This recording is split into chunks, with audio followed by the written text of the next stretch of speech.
শবে বরাত শ্রাবণ মাসের 15 তারিখ রাত্র 14ই শাবান দিবাগত রাত্রি।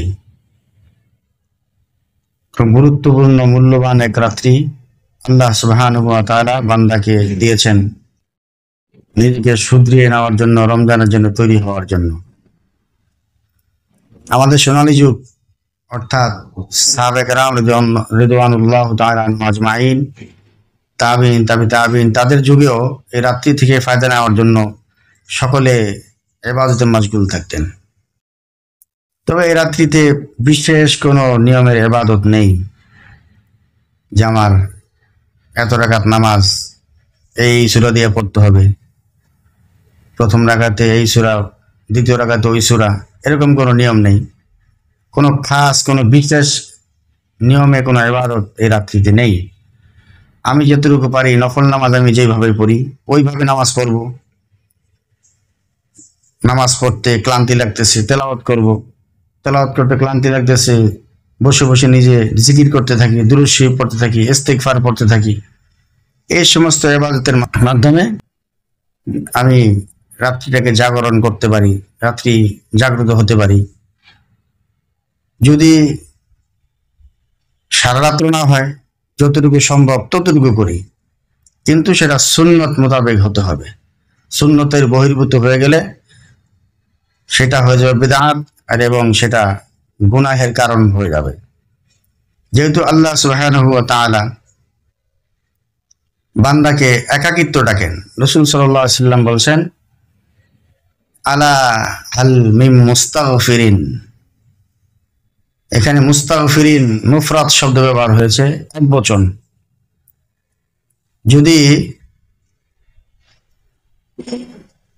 একবচন যেহেতু, তাহলে এখানে আল্লাহ পাক নির্জনে বান্দাকে ডাকতেছেন। যদি কোনো দুনিয়ার প্রধানমন্ত্রী, প্রেসিডেন্ট কাউকে বলে এই তোমার সাথে কথা আছে, তুমি একাই কি আসবে, অর্থাৎ তোমার সাথে পার্সোনাল কিছু আলাপ হবে, একা আসবে। এখন সেই লোক না বুঝতে পেরে সে দল বল মিছিল সহকারে গেল, তাহলে এর দ্বারা যে নাকি তাকে একা আসতে বললো প্রেসিডেন্ট বা প্রধানমন্ত্রী, তাহলে সে তার কতটুকু ক্ষোভ প্রকাশ করবে?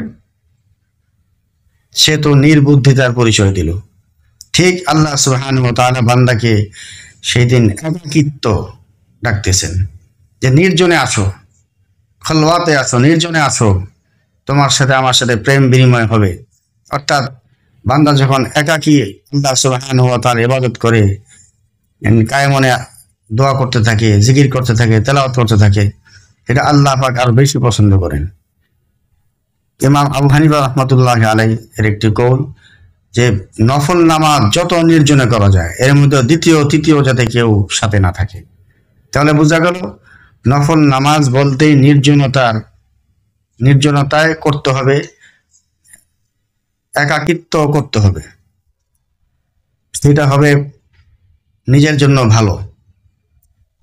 তো এই রাত্রি যত মূল্যবান, যদি এই রাত্রিতে কেউ বেদাতে লিপ্ত হয় তাহলে তার জন্য তত বড় গুনাহ এবং জাহান্নামের অগ্নি তার জন্য তত বেশি অপেক্ষা করতেছে।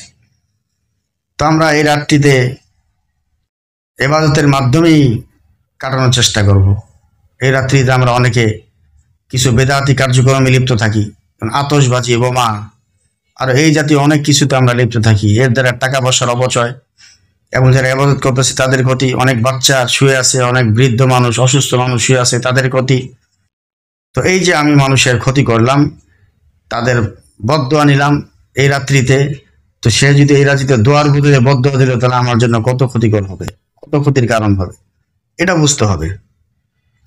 এবং এই রাত্রিতে আমরা অনেকে আলোকসজ্জা করি, রাস্তাঘাট, মসজিদ, বিভিন্ন প্রতিষ্ঠান, বাড়িঘর, তো এগুলা বেদাতেরই নামান্তর। কেননা আলোকসজ্জা ইসলামে এর কোনো ভিত্তি নেই। ইতিহাস পর্যালোচনা করলে দেখা যায় যে আলোকসজ্জা শুরু হয়েছিল বড়মুখী এক গোত্র থেকে, যারা নাকি পরবর্তীতে ইসলাম গ্রহণ করেছিলই, যে মুসলমানকে নামাজের সাথে কিভাবে অগ্নি পূজা করে দেওয়া যায়। তো এটি ইসলামিক কোনো রীতিনীতি না। আর কেউ যদি বিধর্মীদের সাদৃশ্য গ্রহণ করে তাহলে সে যেন নিজেও বিধর্মী হয়ে গেল। এবং এই আলোকসজ্জা ইসলামের বহির্ভূত। তার যেরকম হিন্দুরা তাদের এই আলোকসজ্জায় ব্যতীত তাদের দেওয়ালি অনুষ্ঠান হয় না, তাহলে আমি যদি সেটা গ্রহণ করলাম তাহলে তাদের সাদৃশ্য হয়ে গেল। তো এটা আমার এবাদত হলো নাকি জাহান্নামের কারণ হলো, সেই হিসেবে আমাকে এগোতে হবে। এবং অনেকে এই রাত্রিতে এবাদত বাদ দিয়ে হালুয়া রুটি প্রথা চালু করে দিয়েছি, সারা রাত্র এই নিয়ে ব্যস্ত থাকে এবং মন গড়া হাদিস পেশ করে রাসূল সাল্লাল্লাহু আলাইহি সাল্লাম এর দান্দাত মোবারক শহীদ হয়েছিল, এই জন্য আমরা রাসূল সাল্লাল্লাহু আলাইহি সাল্লাম হালুয়া খেয়েছেন, এই জন্য আমরা এই হালুয়া পাক করে তারই সওয়াব রেসানি করতেছি। এবং আবার কেউ কেউ বলেন যে হযরত হামজা রাদিয়াল্লাহু তাআলা আনহু এই দিনে শাহাদাত বরণ করেছেন, তার সওয়াব রেসানি করি। তো এইগুলো ভিত্তিহীন, যেহেতু উভয় ঘটনাই ঘটেছিল শাওয়াল মাসে, তাই এটি ভিত্তিহীন। হালুয়া রুটিতে সময় না দিয়ে যদি আমি ইবাদত করি তাহলে আমার আখিরাতের পথ প্রশস্ত হবে।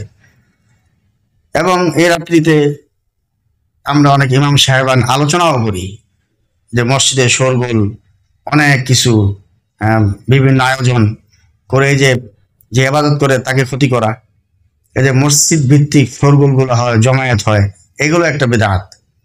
কিন্তু ইমাম সাহেব আলোচনা করলেও তো পাবলিক বুঝতে চায় না, শুনতে চায় না।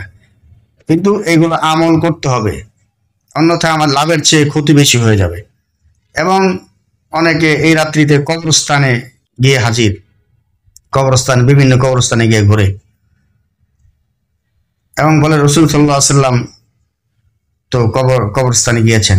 আর রাসূলের সারা জীবনে একবার কবরস্থানে যাওয়ার দলিল আছে, যেটা নাকি জান্নাতুল বাকিতে রাসূল সাল্লাল্লাহু আলাইহি সাল্লাম গিয়েছিলেন।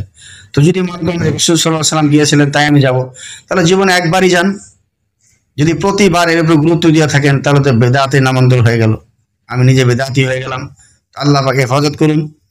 এবং এই রাত্রিতে অনেক মহিলা বিভিন্ন জামাতের সাথে শরীক হয়, ঘর ছেড়ে তারা বিভিন্ন জায়গায় দৌড়ায় নামাজ আদায় করার জন্য, নফল নামাজ তারা জামাতের সাথে আদায় করে। এটা তো কোনো ভিত্তি নাই, বরং বিদআত এবং গুনাহের ভাগীদার হবে। এবং তারা সালাতুত তাসবিহ, তারা এবং অনেক পুরুষ আছে সালাতুত তাসবিহ জামাতে শরীক হয়ে যায়, নফল নামাজ।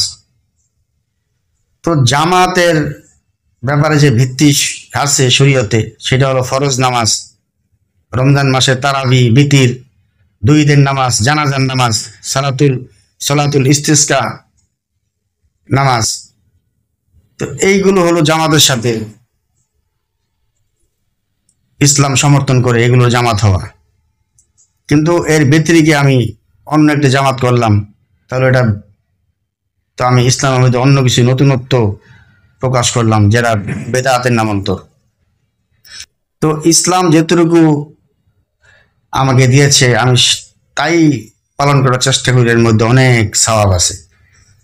এখন আমি এর ব্যতিক্রম যদি কিছু করতে গেলাম তাহলে সেটা বেদাত হয়ে গেল, আর আমার এটা সওয়াবের চাইতে ক্ষতির দিকটাই বেশি হয়ে গেল। এই জন্য আল্লাহ রাব্বুল আলামিন আমাদেরকে এই শবে বরাতের এই পুণ্যময় রাত্রি থেকে ফায়দা হাসিল করার তৌফিক দান করেন। এই রাত্রির ইবাদত এর জন্য আল্লাহ পাক আমাদেরকে উপযোগী করে গড়ে তোলেন এবং সুন্নত মোতাবেক এই রাত্রিকে পালন করার তৌফিক দান করেন। সুন্নত থেকে যে যত বেশি দূরে সরে যাবে সে তত বেশি বিদআতে লিপ্ত হবে। যেহেতু আর যে যত বেশি সুন্নত আঁকড়িয়ে ধরবে, বিদআত তার থেকে তত বেশি দূরে সরে যাবে। এই জন্য সুন্নতকে আমার আঁকড়িয়ে ধরতে হবে, সুন্নতি জীবন আমার পালন করতে হবে।